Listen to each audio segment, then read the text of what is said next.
I'm going to start off with a story. We gave this presentation over at Southern Utah University here a few months ago. and when we got through with the presentation, I actually wasn't there, it was Ken Ivory that did, but when we got through with the presentation, this rancher stood up and he said, "I have a question." He said, "I love everything you've said, but what are you going to do about that?" This isn't a direct quote, okay? "What are you going to do about that person right over there, and or those people?" And he pointed right to the member of the Southern Utah Wilderness Alliance, prominent member of the Democratic Party, and and Ken just said, Ken handled this. I mean, his response was perfect. He said, "Let me be really clear about this. We're not against anybody, but let me tell you what we're for. We're for managing the resource so that we don't actually burn our forests all to the ground and destroy our watersheds and kill millions of animals in the process. We're for being able not actually putting more pollution into the environment than all of our industrial processes put combined because of our mismanagement and the fires that are occurring. We're for actually having some family sustaining jobs that come as we manage that resource so that we can use the natural resource and actually provide a benefit not only for the animals and for the environment, but for people as well. We're for being energy independent as a nation and as states and as local, and we're for being financially independent as a nation and as a state and as counties and as private citizens. So that's really what we're for." When he finished that and the question and answer was over, the lady over there came up to him and she says, "You know, I came to this meeting knowing I was going to hate everything you said. You created a real problem for me. We need to talk. Will you give your presentation to my group?" Now, the reason I tell you that story is because I want you to understand this is not a bipartisan issue.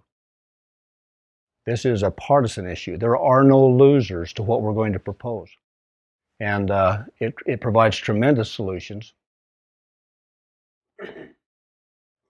Back in Washington, D.C., in 2013, January, we go back and we participate in the National Association of Counties. This is actually taken in, can we get some lights dimmed? Okay, that's good. This is actually in Senator Lee's office. If you look at, distract you from the pretty girl there, that's Mariah Clayson. That's Dirk Clayson's daughter, my fellow commissioner. She's got her hand on a little stack of papers about this tall, right? That stack of papers is the law created in 2012 by the Congress of the United States. If you look at the two stacks that are just about the same height as Mariah, that's the Federal Register. Those are rules created in 2012, which are just as binding on us as the law, but are created by agencies that are completely they're not accountable to us at all. If you look a little closer, you'll see that there are 1,519 pages of law created by the legislature, 82,349 pages of rule created by the unelected agencies. That's a problem for me. That's just 1 year, okay?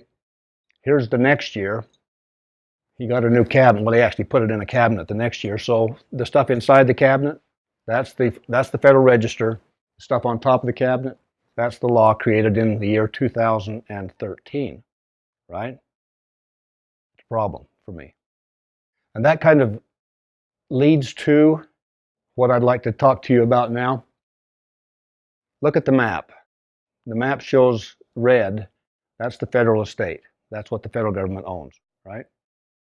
The white is private property or state-owned land. And you have to ask the question, why the difference? Why in west of Colorado we see more than 50% federally managed, owned lands, and east of Colorado, less than 5%. Why the difference?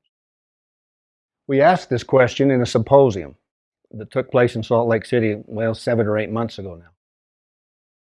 What happened was you got the audience wants to hear two sides of the debate, and so we have our side and then the other side. Their side went first, and this is the map that the attorney from the University of Utah put up on the screen. He says, you see this map? This shows the annual average precipitation in the United States of America. You see how on the east side it's really, really green and there's lots of precipitation, and as you go further west, it becomes increasingly arid.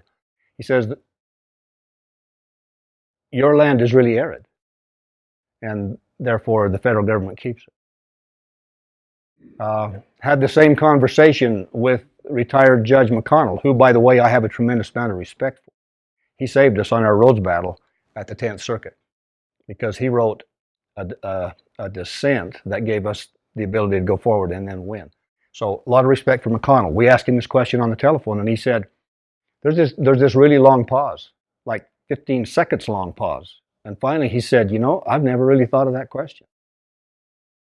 And then he said, I guess it's because your land is so rugged. Okay, so arid, rugged, right?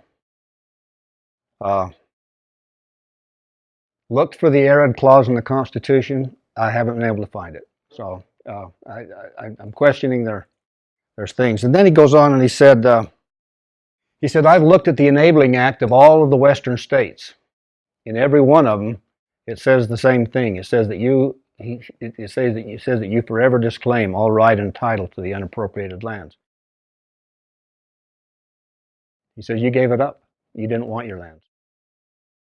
And he said it just you just deeded it over. You didn't want it.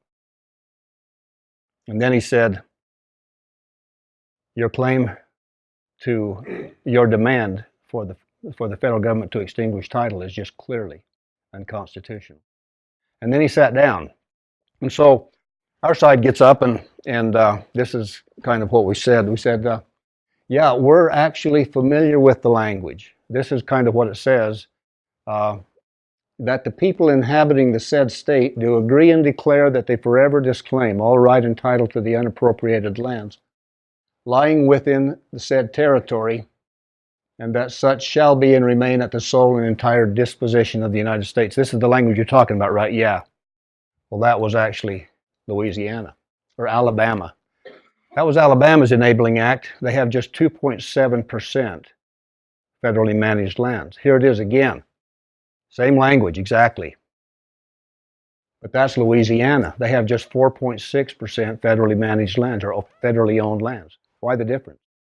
Here you see it again. Nebraska has the same language in their Enabling Act. They have just 1% federally managed lands. So what's this deal with you gave it up?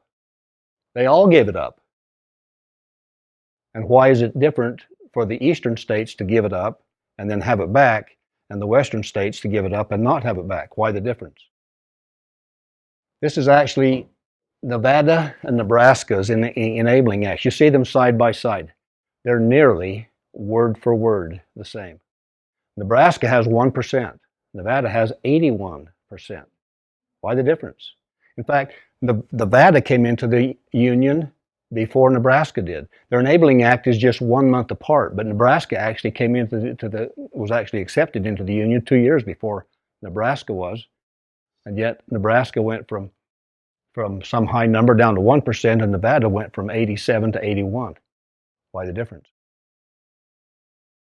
Same language. No taxes shall be imposed on the state by the state on the lands or property therein belonging to or which may hereafter be purchased by the United States. That's the agreement. That's the agreement that was made. Here's an interesting one: North Dakota, South Dakota. North Dakota and South Dakota actually came in at the same time, but not only did they come in at the same time, they came in at the same time as Montana and Washington. Just got back from Washington last week. They're over 30%. Montana's like 38%, if I remember right. And they came in not just at the same time with exactly the same language. They came in on the same piece of paper. Congress got tired of doing all this stuff, and they said, look, let's just get them all together, but different results. Why the difference? So let's talk a little bit about what is enabling legislation. Enabling legislation is the agreement between people who want to be a state and people who already are. It's a binding, bilateral, two-way agreement that has enforceable provisions on both sides of this contract. The Supreme Court says that they're sacred bilateral agreements. So let's take a look at what is in the bilateral agreement. Look, you'll see that it says, and these are all case law, enabling acts are solemn compacts, bilateral two-way agreements to be performed in a timely fashion. Wow, timely. That would be good. Second one, federal government holds territorial lands in trust for the several states to be ultimately created out of the territory. You know what a trust is? It's the highest obligation in law. Nothing higher than this. They're held in trust. And then it goes on and it says, whenever the United States shall have fully executed these trusts, the municipal sovereignty of the new states will be complete throughout their respective borders, and they and the original states will be upon equal footing. In all respects, whatever. The United States never held any municipal sovereignty, jurisdiction, or right of soil in or for the territory of the new states except for temporary purposes, and to execute the trusts created by the acts of Virginia and Georgia legislatures and the treaties, and that includes the Treaty of Guadalupe, Hidalgo, Guadalupe, whatever it was, the one where this land that we're sitting on was acquired from Mexico. So, solemn, bilateral, enforceable contracts to be enforced in a timely manner. So there you see the language. Look at this, though. They often stop. You'll notice that here and in the debate last night, will you give up your lands, that you forever disclaim all right and title to the unappropriated lands, as though there were a period there, and there isn't. There's a comma. And what happens when you're a comma? You go on, because that's not the end of the sentence, right? And until the title thereto shall have been extinguished by the United States, the same shall be and remain subject to the disposition. Not subject to the retention, subject to the disposition by the United States. 66% of Utah are held in public lands. There you have the same language again. This is what goes on. 5% of the proceeds of the sale of the public land lying within said state, which shall be sold by the United States subsequent to admission of the state into the Union after deducting all expenses incident to the same, shall be paid to the said state to be used as a permanent fund, the interest of which only shall be expended for the support of the common school. So the agreement was, yeah, we'll sell, we'll use 95% to pay the debt, 5% will go to the permanent school trust fund. That was the agreement that we made in the Enabling Acts. So now I'm going to go through a little history, because you need to understand what we just talked about. And when I'm done, you will, okay? I promise, if I don't, raise your hand, okay? If you know more about this than I do, don't embarrass me, please. There's no difference between rights that you don't have and rights that you don't know you have. You see what I'm saying with this? If you don't know you have a right, do you enforce the right? There are some rights that we have long since forgotten, but research and study has uncovered those rights, and I'm going to teach them to you tonight. Then we can enforce the rights, maybe. We're going to try hard. So let's go back to the beginning. 1763, King George grants to the 13 colonies their charter, right? To 7 of those colonies, he grants additional claims to the Western Wasteland. Now, the Western Wasteland was the unsettled land that went over and clear over to the Mississippi River. 7 had claims, 6 did not. And they were kind of, they weren't really well-defined claims. They overlapped, and there was a lot of problems. But 7 had claims. So, 1763, we get up to 1776. You all know what happened then. We're annoyed at King George. We're tired of the King's Forest concept. And one thing leads to another, and so we sign a Declaration of Independence, which led to a war It started in about 1777 and starts then. And as we get into this war, remember, we're under the Confederacy, and they don't have power to tax. These people don't trust government, right? You got to understand who we're dealing with here. Did not want the government to have any power. The article under the Articles of Confederation, there it is so loose. They don't have the power to tax. They don't have the power to enforce their own rules, and they had no power to tax. And so, how are they going to pay for the war? Because it's a pretty considerable effort. First 3 years of the war were paid for by one guy. His name was Robert Morris, and he sacrificed his entire fortune. That kind of puts lives, fortunes, and sacred honor into perspective, I would submit. By 1780, he's broke. And they have this quandary again, okay? 1780, we're out of money. The British are still very well funded. They're coming after us. What are we going to do? And so there's this conversation, and 7 states say, 7 of the colonies, they say, tell you what we'll do. We're going to sell off our portion of our western wastelands, and we'll have enough money to pay the war debt. Now the other 6 are saying, now wait a minute. We've got our blood and treasure in this event as well. You're going to create these big landed states, and you're going to sell off the western wastelands, and you're going to pay your portion of the debt. We're not going to be able to do that.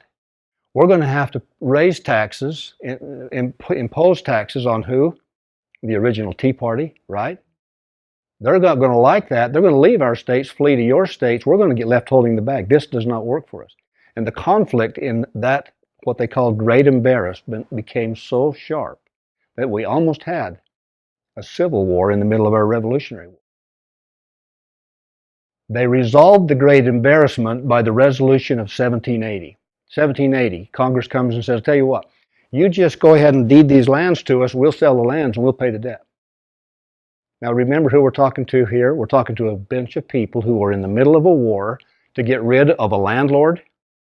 And they said, now wait a minute, you're going to have to do better than that. So on October 10th of 1780, they passed this resolution of 1780. And this is what it said. It said, you deed your claims to the western wastelands back to the federal government under the Articles of Confederation for 2 purposes only. The payment of the debt, to be sold for the payment of the debt, and for the creation of new republican states, and for no other reason or purpose whatsoever. And so under those conditions, those landed states began to cede their land back to the federal entity. Okay? Georgia never got around to ceding hers until 1806. So it was after the federal government was formed under the Constitution. But eventually, they all ceded those western wastelands back to the central government. Now, before we go any further, I want you to take a look at the Constitution that was written, because there's some questions that you need to know the answers to, and they're found in the Constitution. Look at this. This is Article 6, Section 1. That's actually Clause 1. There's only one clause in Article 6 of the Constitution. And this is what it says. It says, all debts contracted and engagements entered into before the adoption of this Constitution shall be as valid against the United States under the Constitution as it was under the Confederation. Now, you understand what that means, right? The things that we were obligated to do before we signed the Constitution are equally binding under the Constitution as before. We have to carry all of the obligations forward. Okay? Next thing I want you to pay attention to and understand, because I want you to look for something. This is actually the property clause. Everything that we do in this country that has to do with federal estate comes under this authority right here. Now, it's not much, but let me show you why. Congress shall have power to dispose of and make all needful rules and regulations respecting the territory or other property belonging to the United States, and nothing in this Constitution shall be so construed as to disparage any claims of the United States or of any particular state. Now, I want you to watch for the claims. This debate last night was really fascinating. It was interesting that they get to a comma and they think that's the end of a sentence. He did the same thing right here last night. he said, he quoted the first half, but he didn't quote the second half, right? The claims half. Now, what I would love to have seen happen is for Ken to say during the question period would simply have been to say, almost everything that happens in Article 4, Section 3 depends upon the claims. Would you care to tell us what those claims were and where they were found? That would have been a fun question to ask. I wish he'd asked that question. I'm going to teach you the answer to the question. Here we go. We go back to the resolution of 1780. Now we're going to read through the language. I want you to watch for the claims. Here we go. Resolved that the unappropriated lands may be ceded or relinquished to the United States by any particular state shall be disposed of for the common benefit of the United States, to be settled and formed into distinct republican states, which shall become members of the federal union and have the same rights of sovereignty, freedom, and independence as the other states, and that the lands shall be granted and settled at such times and under such regulations as shall be hereafter be agreed on by the United States in Congress assembled. You see some claims there? There's a claim that they have to dispose, they have to settle into distinct republican states, they have to have the same rights of sovereignty, freedom, and independence, and that the federal government gets to decide how and when, right? A little scary? Well, that's what they did, okay? At such times and under such regulations. Look at this. This is the land ordinance of 1784. Thomas Jefferson actually wrote this ordinance, and it reaffirmed and added a little bit too, says, the states shall in no case interfere with the primary disposal of the soil by the United States in Congress assembled, nor with the ordinances and regulations which Congress may find necessary to do what? To secure the title in such soil to the bona fide purchaser. You see the duty to dispose here? They had to dispose. Trust obligation to dispose. Let's go one more. This is the Northwest Ordinance, 1787, simultaneous almost with the writing of the Constitution of the United States. Here's the language. Provide for the establishment of states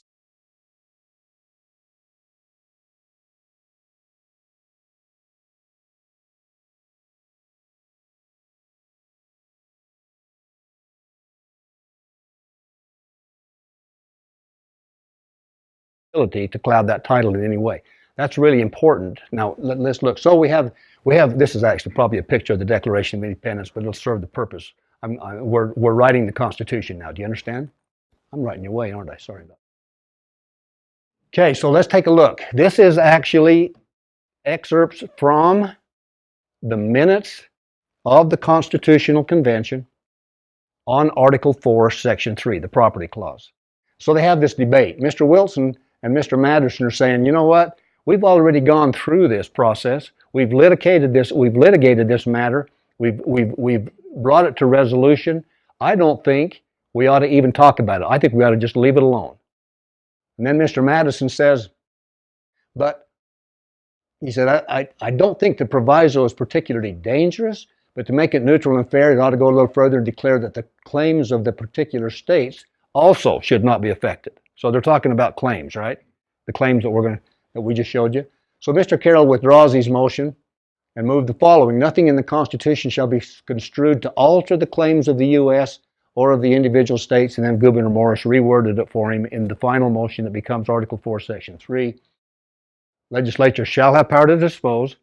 You know, let me stop here for a second. Powers of the Congress of the United States, of the government of the United States, were all enumerated, right? You understand that? Limited, enumerated powers, that was the whole concept, because they didn't want the government to get too powerful. You see anything about power to retain here? You see power to what? To dispose, right? So they'll have power to dispose, and they also have power to make needful rules and regulations respecting the property until it's disposed of. Nothing in the Constitution contained shall be so construed as to prejudice any claims either of the U.S. or of any particular state. So we have the claims. They wanted to enforce, they wanted to make those claims, bring them forward, make them enforceable. Nothing in the Constitution will disparage those claims. Okay? That's the actual language of the Article 4, Section 3. So now what I want to do is I want to go back and review very briefly here the claims. These are the claims that the federal government has in Article 4, Section 3 as it was brought forward from those other documents that are part of our founding, right?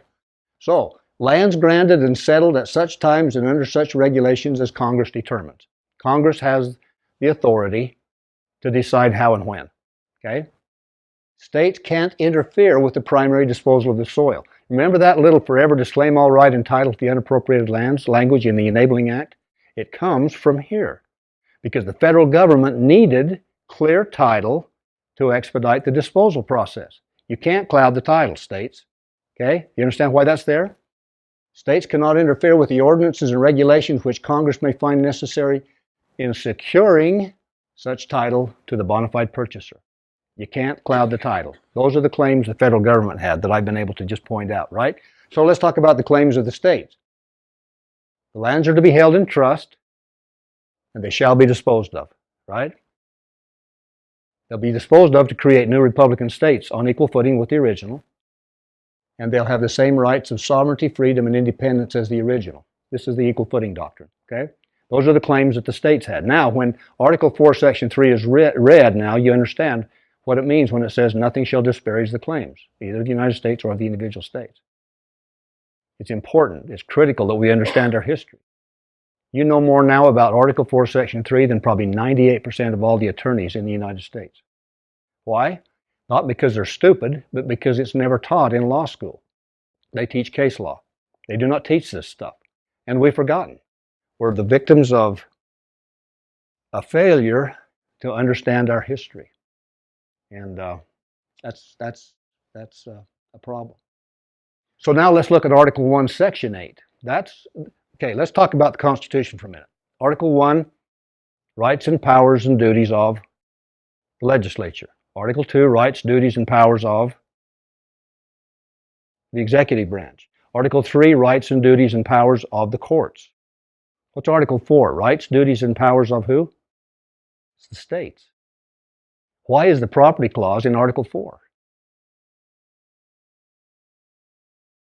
Article 1, Section 8, Clause 17 very clearly states what the federal government can have exclusive jurisdiction over. It's 10 square miles that becomes the head of government, and to exercise like authority over all places purchased by the consent of the legislature of the state in which the same shall be for the erection of forts, magazines, arsenals, dockyards, and other needful buildings. So all jurisdiction except for that 10 square miles was reserved to the states, and if the states wanted to cede some back to the federal government, they could do that, okay? And we do have some, the Nellis Air Force Base, that up here at the testing grounds and stuff like that. That property has been ceded back to the federal government. They have exclusive jurisdiction there. They make the rules. They also have law enforcement authority. You know, we uncovered an interesting thing. It's called I call it the Eisenhower jurisdictional analysis. In 1956, thereabouts, there was a lawsuit in New Mexico, and that lawsuit had to do with the federal hospital, what they call them for veterans hospital. Now, the Veterans Hospital was one of these Article 1, Section 8 places. The federal government owns that thing, and they own the property surrounding it, right? And so there's this question, because there's the kids that live on the base, basically, who need to be educated. Now, you have to understand that an enclave, a federal enclave like this, is an island, a federal island in a state. Its jurisdiction is different, its police powers are different, everything is different. And its educational system is different. This is like, it's like going to another country in the middle of your state. And so the argument was over whether or not the state had the responsibility to bus and to educate the kids. And so it goes to court. But the question raised enough interest that President Eisenhower got his Attorney General together with all the Attorneys General of all the states and all the comptrollers and all these guys, and put them together, and they said, look, we need to sort out jurisdiction right now. They did that, and they went right down to 1/2 acre on the federal estate. And they said, we're going to decide. And so they basically divided into 4 classifications. You can find this on the American Lands Council website. In fact, you can find a summary because the whole thing is like 2 volumes big. It's huge. But what they did is they came up with 4 classifications. Exclusive jurisdiction, Article 1, Section 8, Clause 17 stuff, where the federal government has both law enforcement and rule-making authority. And then they had concurrent jurisdiction, where the state cedes some authority, and they have concurrent jurisdiction, both have law enforcement authority there.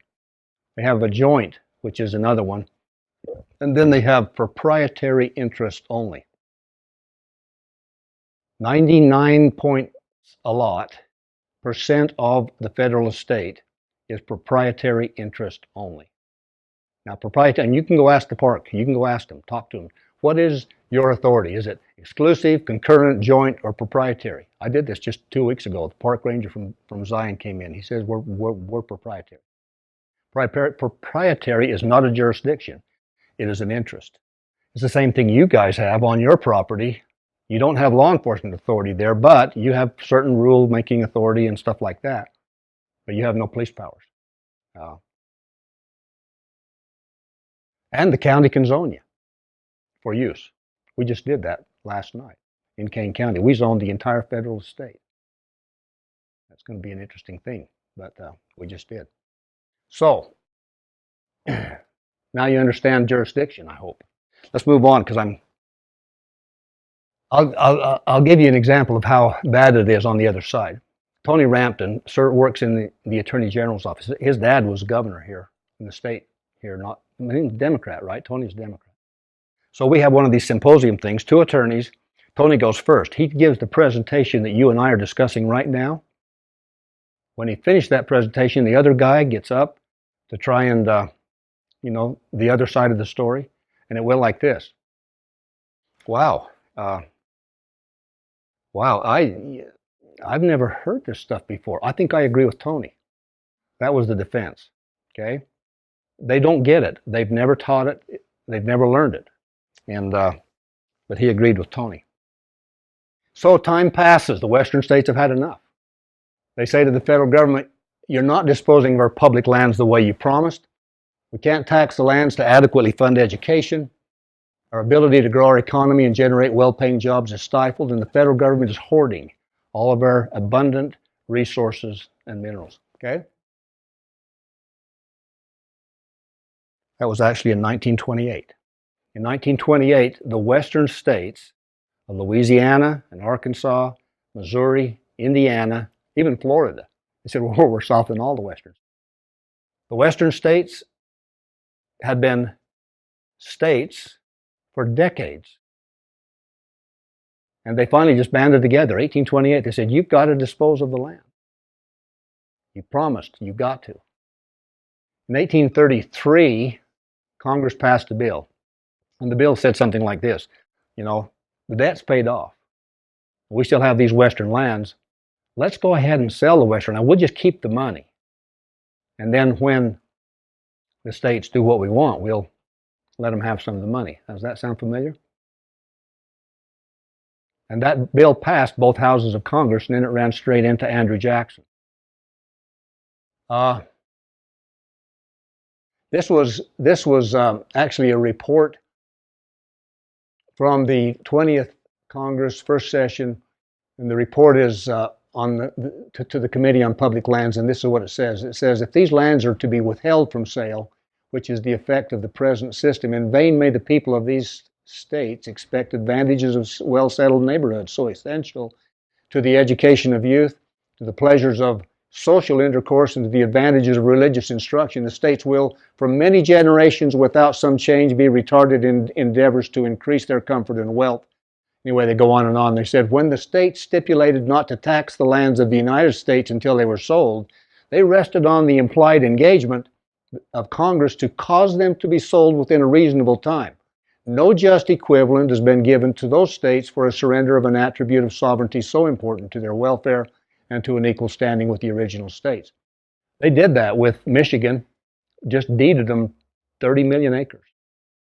Just turned it over. You sell it. You get rid of it. And then we had this one guy. His name was Thomas Hart Benton, a Democrat from Missouri, and he went to war with the federal government. He said, I introduced bill after bill, resolution after resolution. I gave speeches And he went on for a long, long time. In fact, he actually retired from his public service before the land transfer was actually took place. But he's the guy. President Kennedy included him in the book, Profiles on Courage. That's how much impact one man had on the history of the United States, because he's basically the one-man band that forced the transfer of public lands from federal to state ownership and made it all happen. In 1856, I think, is when that finally all took place. So I'm going to not read all that. I'm probably going long and I'm boring you. 1896, Utah becomes a state. 1928,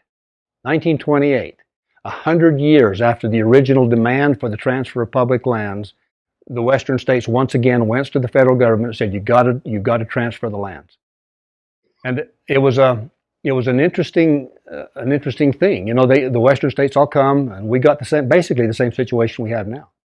And they said, "You got to transfer," and the federal government said, "Well, okay. Tell you what we'll do. We will transfer title to you, but we're going to keep all of the minerals and natural resources. The subsurface stuff we keep." And the governor of the state of Utah, he said, "That's like giving us the skin of a squeezed lemon. You're keeping all of the treasure and you're giving us all of the expense. No way." And all of the western states agreed. In fact, the governor of New Mexico said, "You got to give us the whole loaf. Equal footing." And so they hummed and hawed around. You'll see here, this actually was I mean, we actually found the book, a copy. Granting remaining unreserved public lands to the states. See that? That's the hearings, Committee on Public Lands and Surveys in the United States Senate. There you go. Transferring unreserved, granting remaining unreserved public lands to the states. Finally, in 1834, they passed what was known as the Taylor Grazing Act. Look at the title of the act. The statute, in order to promote the highest use of the public lands pending its final disposal. Okay? They knew they had to dispose. They were just having a hard time figuring out how to do it. But, you know, people who work for a living, they get distracted really easy. And our ranchers and farmers got distracted, and they didn't make the demand. They didn't follow up on this thing, and it kind of went along. And in 1859, Hawaii becomes a state. Look at this. I just told you that story. Okay. Taylor Grazing Act of 1834. Hawaii becomes a state in 1959. 1959, United States. This is the Enabling Act. Look at the provisions of the act with regard to the public lands. The United States grants to the state of Hawaii, effective upon its admission into the Union, the United States title to all public lands and other property within the boundaries of the Hawaii, title to which is held by the United States immediately prior to its admission. Gave them the whole thing. No federal reservation whatsoever. Gave it all to them. Now, Alaska came in about the same time. Entirely different story in Alaska. They kept Alaska's lands. Now, why the difference? Why didn't they just deed to Alaska title to all of the unappropriated lands? Why the difference? Maybe because they had some gold and oil up there. I don't know. But they didn't. But whatever the reason, they didn't. So for nearly 200 years, Congress knew that it was duty-bound to transfer the title to the public lands, to the states. They knew they had to, until 1976. 1976, Congress passed a law called the Federal Lands Policy Management Act. We call it FLPMA, okay? And what they basically said was, Congress declares that it's the policy of the United States that the public lands be retained in federal ownership, unless, of course, we decide to sell some little parcel for some reason. They just changed the deal. What deal did they just change? They changed the deal of the Enabling Act, the Enabling Act of every state. They changed the conditions without consulting the states. And that kind of spurred onto a sagebrush rebellion, right? And some of you are old enough to remember that. I certainly am. And the sagebrush rebellion failed, and I'll tell you why it failed. Because the people who should have supported it didn't. You had ranchers out there who had grazing claims on the federally managed lands. And they're saying to themselves, now wait a minute, if the federal government disposes of those lands, what happens to my grazing lease? My entire business will be turned upside down. You had miners out there with claims saying, now wait a minute, I have claims out here. What's going to happen to my claims when the federal government disposes of this land? And you had outdoor recreationists who were saying, we don't want to be like Texas, where we have to get permission to ride on open spaces. And those were the groups that shut down the Sagebrush Rebellion. Now, we can be taught. So when we passed House Bill 148, we want them to transfer title to the land. But what we know is that in order to make it happen, in order to get you guys on board, what we have to do is we have to maintain. So what we did is we said, okay, federal lands become state public lands with all valid existing rights intact. We're going to manage these lands just like the federal government does well know. We're going to manage these lands for true multiple use, like FLTMA intended, but somehow it got sidetracked. And the way we've got our state thing designed, your commissioner here is going to have a really, really strong say in what that management process looks like. That's the way we set this thing up, okay? So that, you know, we know that we can't, well, we have 100 years of addiction to federal open spaces, to open spaces, not federal open spaces, because I can give that up in a heartbeat, but to open spaces, right? And I don't know how you get past that. Our people simply wouldn't support the privatization of everything the way the founding fathers envisioned it. We're not going to get there, at least not soon. And maybe we shouldn't. Maybe we shouldn't. Utah's got some really interesting stuff. So, and then let me tell you a story. In 1893, the federal or the industrial powers conquered the islands of Hawaii. Came in and just kind of overthrew. Those natives were down there eating bananas and doing whatever. They were not prepared for what came, and the industrial powers just overthrew them and took possession. They were a conquered nation. Then they turned that land over to the United States. Just, here, you can have it. And so the United States became the owner of Hawaii. 100 years later, 1993, Senator Inouye, I have a hard time saying that name, he's a native Hawaiian. So he runs in Congress an apology resolution, and it says something like this: we apologize to the native Hawaiians for what happened 100 years ago. And nothing in this resolution shall disparage any claims of the native Hawaiians.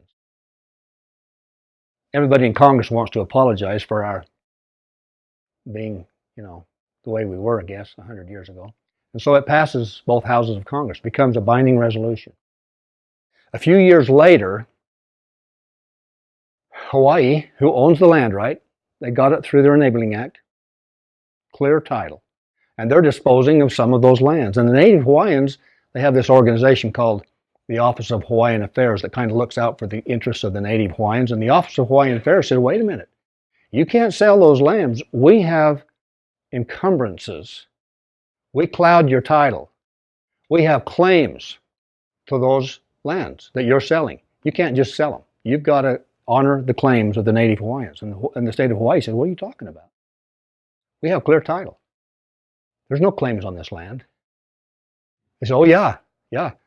Congress, the legislature passed this resolution, nothing shall disparage any claims of the native Hawaiians. And so it goes to the district court. The district court says, no, you don't have any claims. Goes to the Hawaiian Supreme Court. Oh yeah, Congress gave these guys claims. So it goes to the United States Supreme Court, and this is what they said. They said, no, you don't have claims.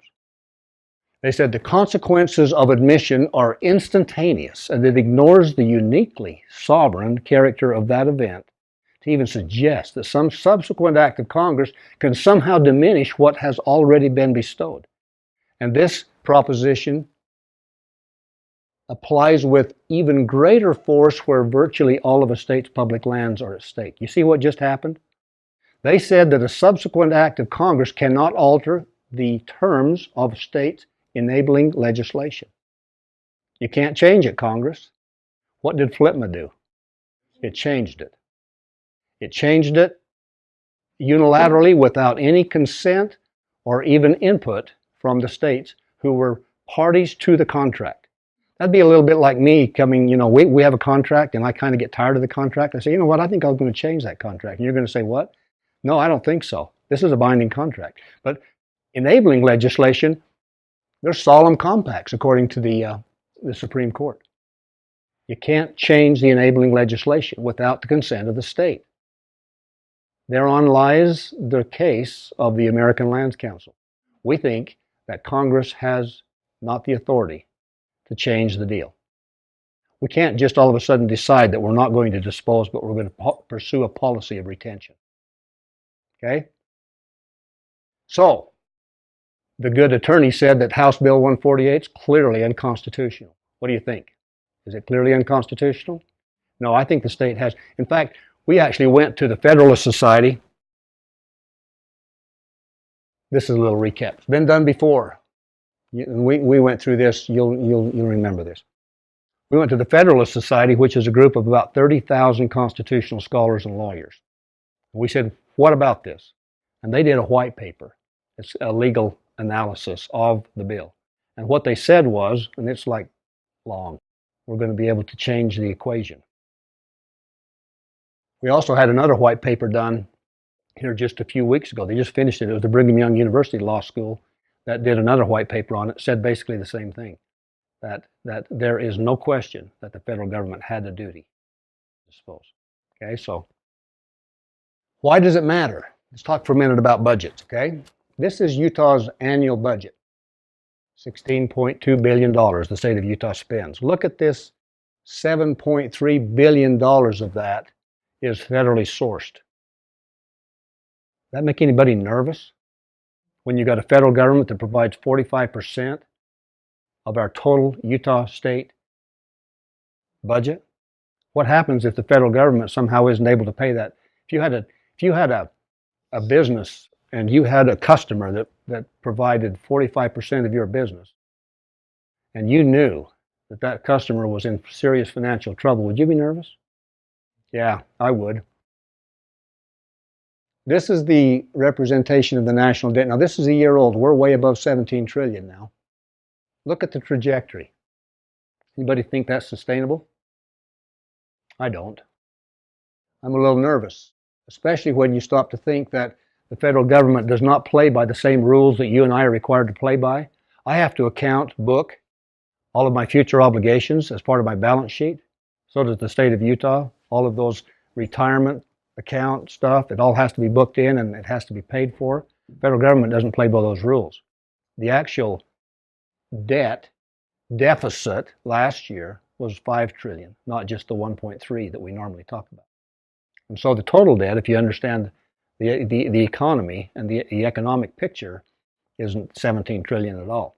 That doesn't include obligations to the future generations that have been booked by the federal government, obligations like pensions, Social Security, all that kind of stuff. It's not included in that debt deficit thing that we're talking about. So how much is a trillion?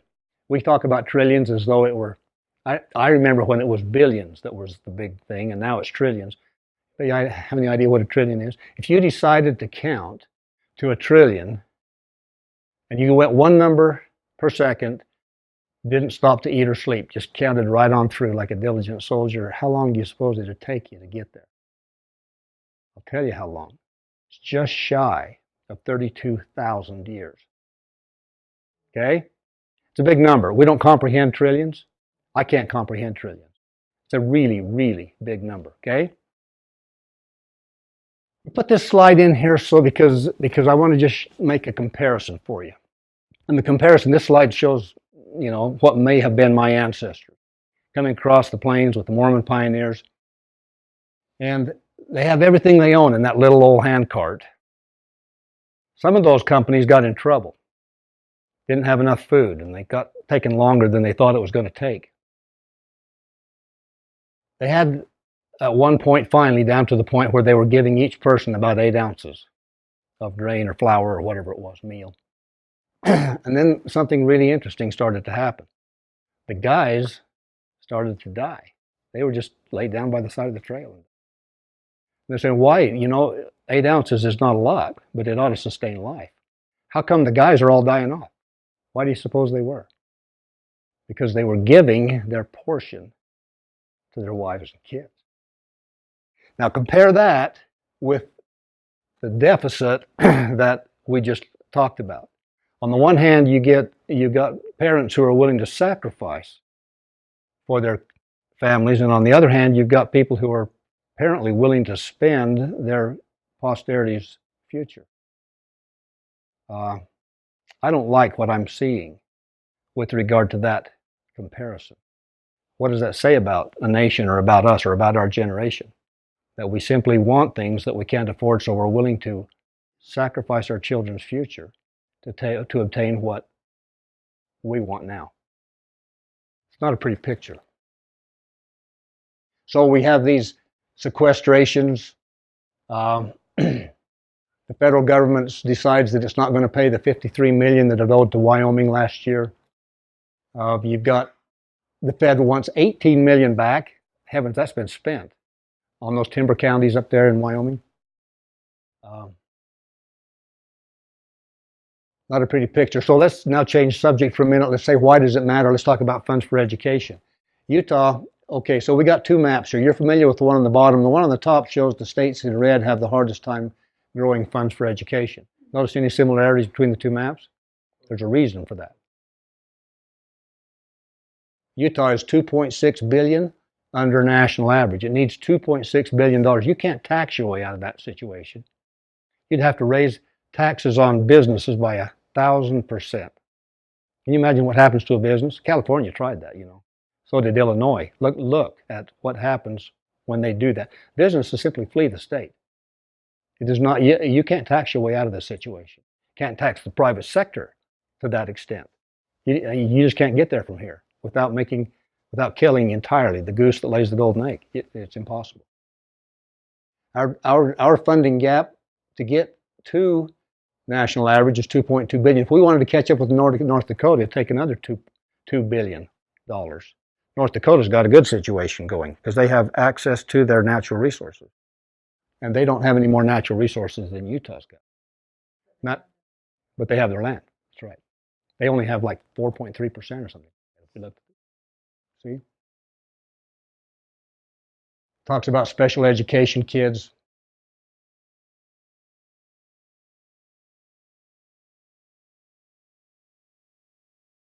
I turned that on a minute ago, but it...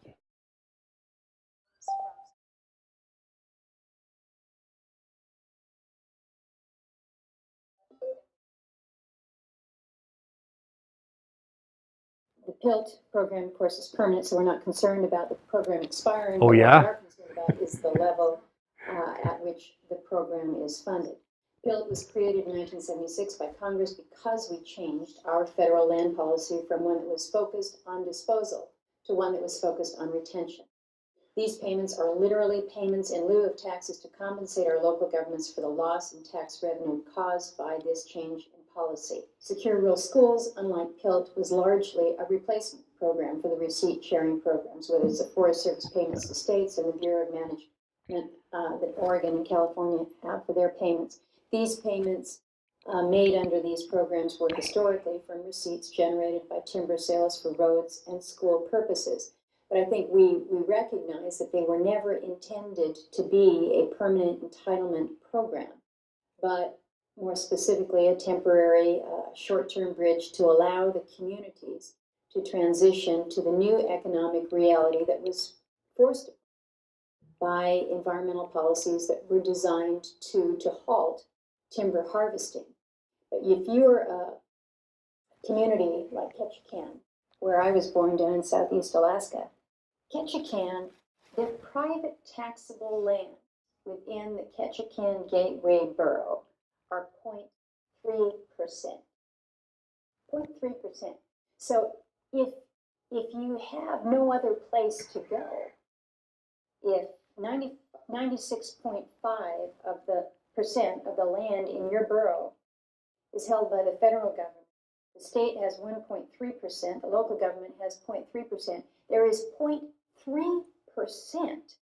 that is taxable land. So when you say you've got this federal policy that says you can't harvest within the Tongass because we're just saying you can't harvest in the Tongass, and you have no place to go for your tax base.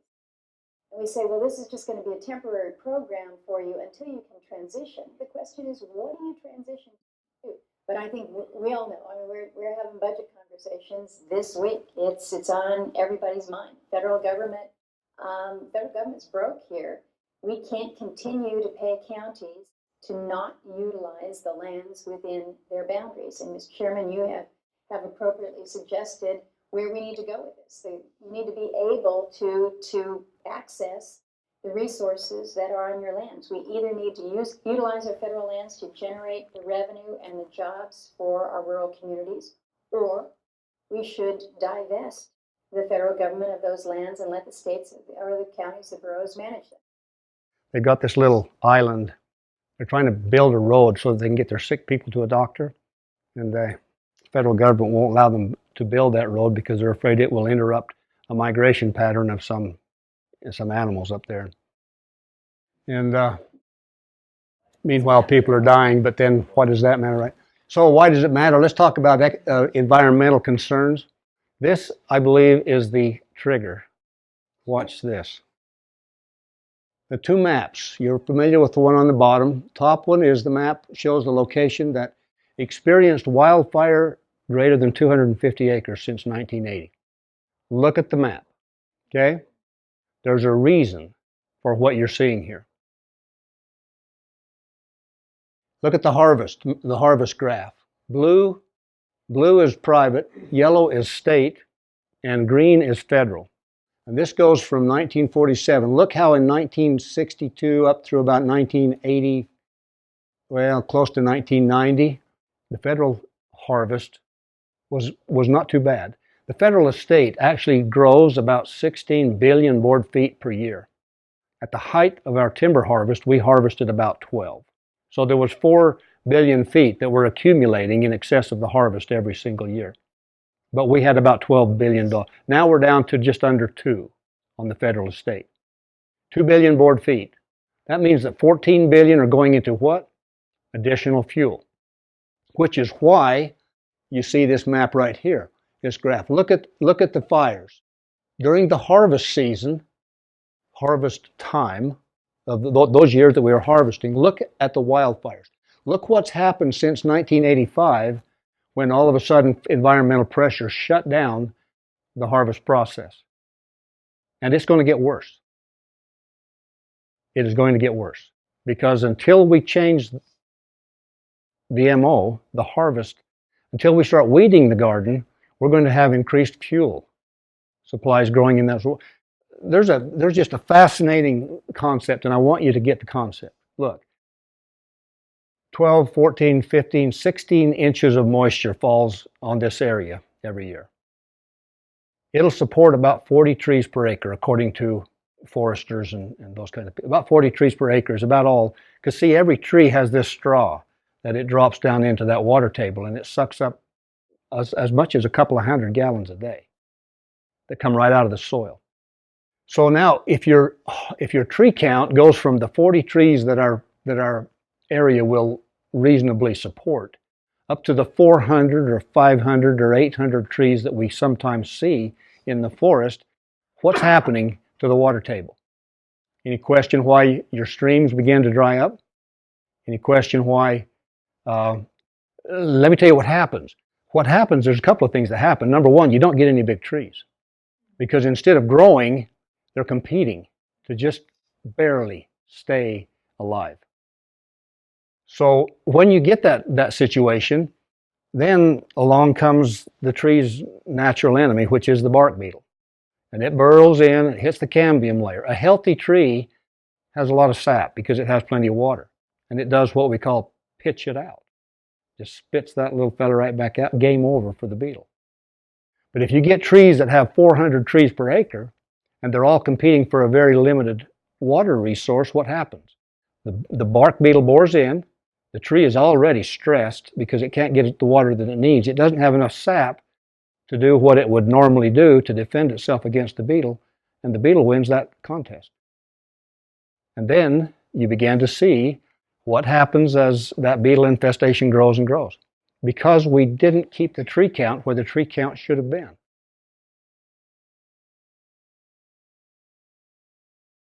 This shows forest harvest. This shows it on one graph. This graph is the burn. This graph is the harvest. You see the inverse relationship that happens? It's exactly what's happening. Because the environmental pressure has put the Forest Service in such a tenuous situation with litigation. All of a sudden, we're not harvesting the trees. That is a picture that you should probably see on your daily, well, you don't go to Cedar that way, but that's Cedar Mountain right there. That's the Engelmann spruce forest that was probably at one time the most beautiful Engelmann spruce forest in the world. At one time. And we had a beetle infestation, and we knew it was there, and we knew what to do about it. And the Forest Service did the right thing. They marked the sale to take out all of the beetles. And then it would have been gone, and because we'd done it before, over and over again. We knew how to deal with this. But Southern Utah Wilderness Alliance mailed that letter that filed suit against the Forest Service and held that in limbo, in court, until the beetle had escaped and actually become so numerous that this is the result. And somehow we need to hang responsibility for that event and the other events around the West where they properly belong. Correctly understood, the radical environmental movement is the most dangerous movement to the environment that we could possibly conceive of. And somehow we've got to message that, because these people who are supporting the Southern Utah Wilderness Alliance and the Sierra Club and all these other wilderness type organizations, they don't get it. They just want to do their part. They want to help out. And so they send a little money. It makes them feel better to someone that they think is going to help our environment stay nice and clean. When in fact, it does just the opposite. And somehow we got to message that. What we face today, ladies and gentlemen, is an education problem. And that's why I do what I do. You're familiar with this, 70,000 acres that are about to be burned in Piute County.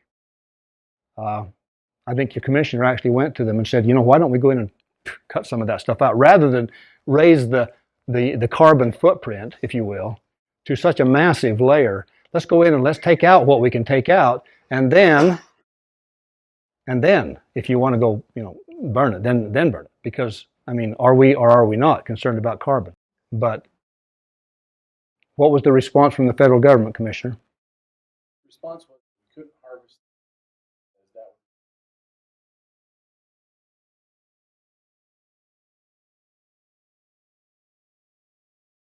There you go.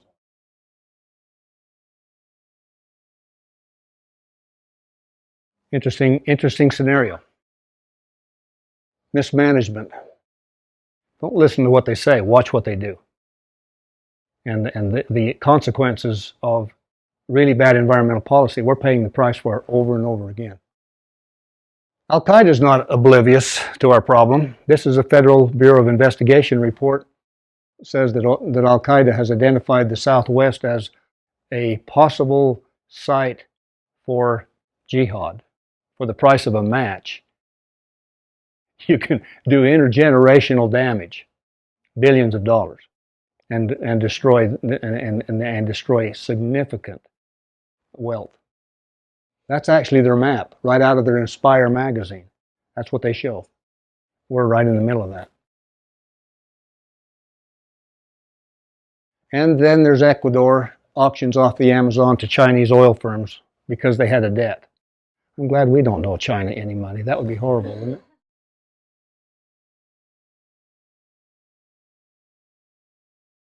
it? Why does it matter? Let's talk about economics and prosperity. According to official sources, more than $150 trillion worth of natural resources locked up in the federal estate in the Western lands. 150 trillion. Remember how much a trillion was? We got about two of it down there on our Courthouse Plateau that they made into a monument.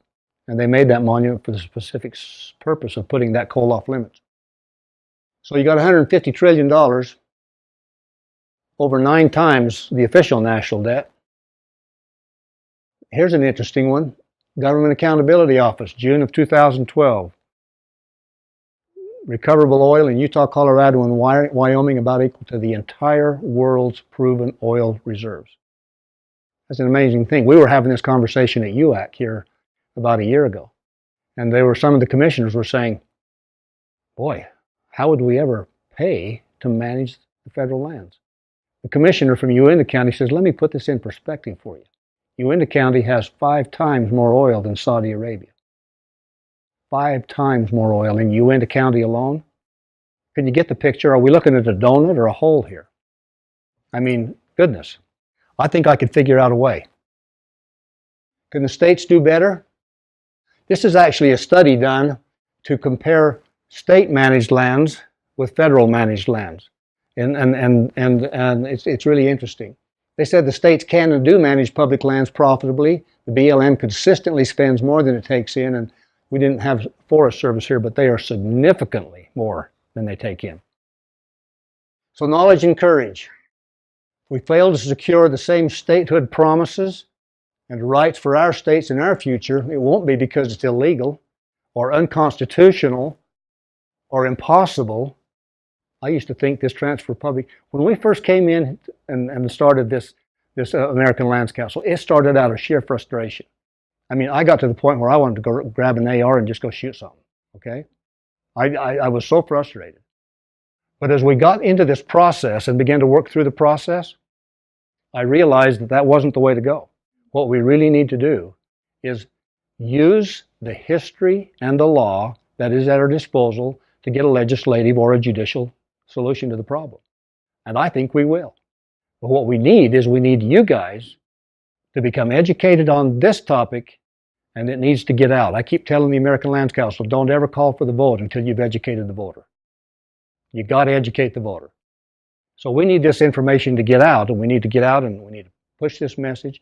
I mean, I went to Washington last week and spent a week up there, and there are a lot of excited people. Imagine this.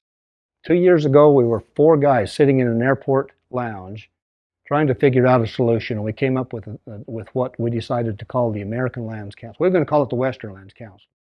And I said, gentlemen, if we're going to succeed, it's going to have to get a lot bigger than the West, because we're going to have to convince the East also. Now, we're on our way. We actually have legislation passed in 5 states now that either demands or studies the transfer of public lands. And everywhere we go, people get excited. We're going to go to Alaska. And Alaska's got a real problem. We think we're going to have a really easy time.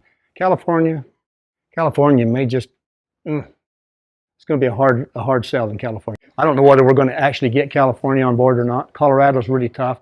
New Mexico is very, very hard.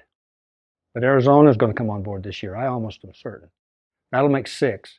We know we're going to get Alaska. And that's 7.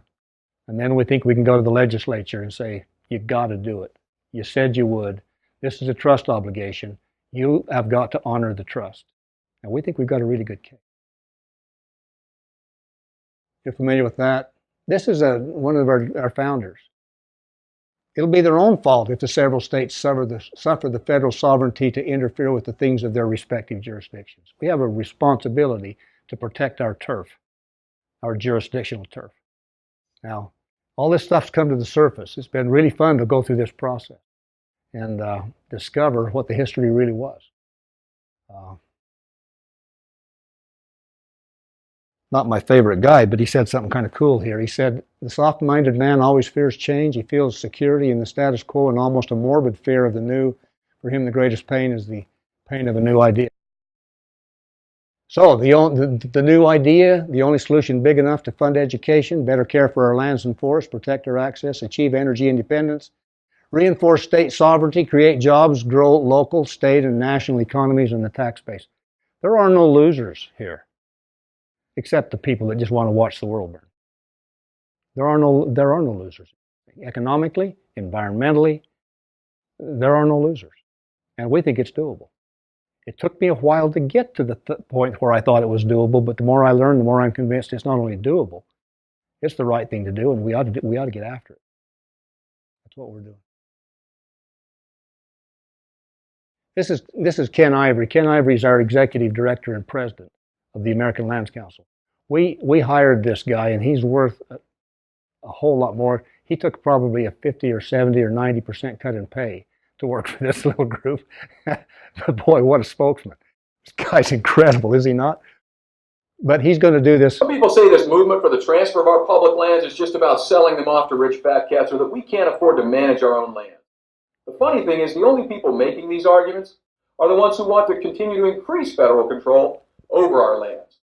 This is about a failed federal lands policy that is killing Western communities, draining money right out of our kids' education, closing off recreation and grazing access, burning up Western forests, and locking up trillions of dollars in abundant natural resources in Western communities. Don't our children deserve the same opportunities to fund education, grow their economies as children east of Colorado do? This is about the only solution big enough to actually solve these problems, not lobby or litigate for greater federal control over our land. Have you ever seen this map before? Most people ask, why the difference? Well, that's a great question, because from the founding of our nation until 1976, Congress knew that it was obligated to transfer title to these public lands at statehood. In fact, in the statehood agreement, called an enabling act of every state, Congress reaffirmed that promise to transfer title to the public lands. So if the promise to transfer title to the public lands is the same, why the difference? In 1976, Congress came up with a policy to simply keep all these lands in federal ownership. Now, there's a lot of problems with this policy, including the fact that the Supreme Court recently said unanimously that Congress doesn't have the authority to simply change the promises at statehood, particularly where virtually all of a state's public lands are at stake. When Congress changed its lands policy, it promised to pay Western communities for not utilizing their lands and forests and other resources to fund education and roads and other public services. Did you know that with so much land under federal control, some communities have less than 10% taxable land? Well, guess what? The federal government is broke here, and now it's reneging on these promises to Western communities to pay them for not utilizing their lands. It's shutting off even more access for recreation and grazing, locking up literally trillions of dollars in abundant natural resources in the West. Federal forest policies prevent harvesting any trees, even when they've been killed by beetle devastation. This is causing raging wildfires, polluting the air, killing millions of animals, and devastating watershed for decades. Once Congress keeps its promise, federal public lands become state public lands, protecting access for recreation and hunting and fishing and grazing, and opening up access to our abundant natural resources to create jobs, fund education, and grow local, state, and national economies. Making Congress keep its obligation to transfer our public lands, just like it already did with Hawaii and all states east of Colorado, really is the only solution big enough. Today, some billionaire is going to write $1 million check to some extremist organization to keep you from accessing and using your Western lands. Today, those same extremist organizations are going to file lawsuit after lawsuit and then settle, creating new policy that shuts down your access to your Western lands. Today, some federal bureaucrat or agency is going to unroll a new policy that shuts off your access and use to your Western lands. What are you going to do today?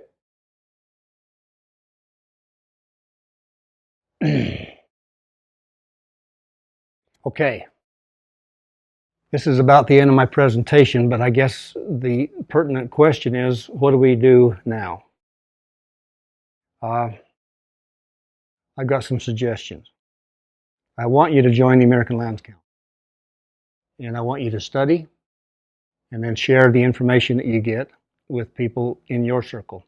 I don't know whether you're on Facebook or not, but Facebook and Twitter, and Darren here knows all about that stuff. I'm really a dinosaur. I kind of struggle with that area, but it's a good tool. Can you imagine Thomas Jefferson with a Facebook page? The process would have been. We want you to demand leadership from your elected officials. And you're really fortunate in this county to have the right guy here. Montana is a really green state. But it was really fascinating to see what they just did. They actually created this candidate questionnaire. Here, pass these out at the same time. They passed this candidate questionnaire, or they put together this candidate questionnaire. They got all of their candidates together in one room. And they said, do you support the transfer of public lands? And they made them answer the question. Either I do or I don't. Well, The handwriting was on the wall. So whether or not they really did or whether they didn't, but they were all saying, yes, I definitely support the transfer of public lands. So it really doesn't matter who wins that election, because no matter who wins, we've got our people who will do it. We got people in Montana that are saying, I want to run the bill. I want to run the bill in the United States legislature. They're excited up there. Jennifer Fielder is one of their state senators. And what a deal. Overwhelms the state legislature and then goes on and overwhelms the national legislature. And we'll simply get this thing done legislatively. Now, timing is kind of interesting. The more people know, the better chance we have of actually succeeding at a legislative level. But if we don't succeed legislatively, then we'll take it to the courts. And if the court rules against us, then we'll continue legislatively, because the courts are governed by the legislature. I mean, the law that is there is the law that's. But what we're hoping is that we can run a bill and eventually get the legislature to pass us. It probably won't happen in this administration, but we think that with another election or two, the way things are moving. And let me just tell you parenthetically, let me just say this, when I started this process, I was depressed. I didn't know where to go. And I was depressed. I'm not depressed anymore. In fact, if I could pick my time to live on this earth between Adam and the end, I'd pick today. The opportunity to do something impressive has never been as great as it is right now. I believe that we can make this happen. You're very fortunate to have the leaders you've got, because Piute County gets it. And you're very fortunate to have that. You got a sheriff that gets it. And boy, that means everything. If Nevada had had the sheriff that you've got, that would have been a different picture down there. Because what would have happened is what should have happened. That sheriff would have gone to the federal agency and said, I want to see where your police powers come from. I want to see a legislation from the legislature. I want to see a grant of power that gives you police powers here. And they don't have it. They do not have it. And then he would have said, you know what, you need to pack your crap up and go. I'll take care of this problem. There are some issues here. There's a court order, but it needs to be dealt with by the sheriff, not by some out of control federal agency. And I think that would have turned out, I don't know how it would have turned out, but it would have been a whole lot safer than what we just about endured. And anyway, appreciate you guys, appreciate your time. And any questions before we call this to a close?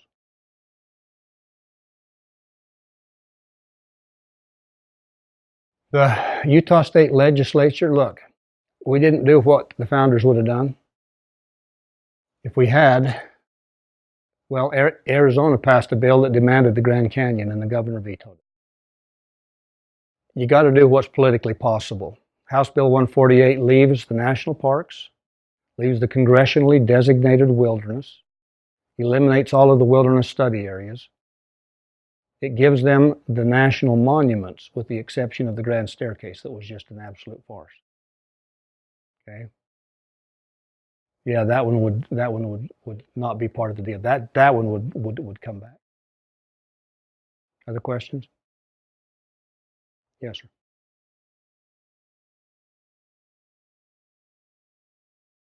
sir. Our biggest challenge is having enough money to move the message. I mean, believe it or not, this is an expensive proposition. I'm still in the hole. I mean, I'm not on the payroll, okay? And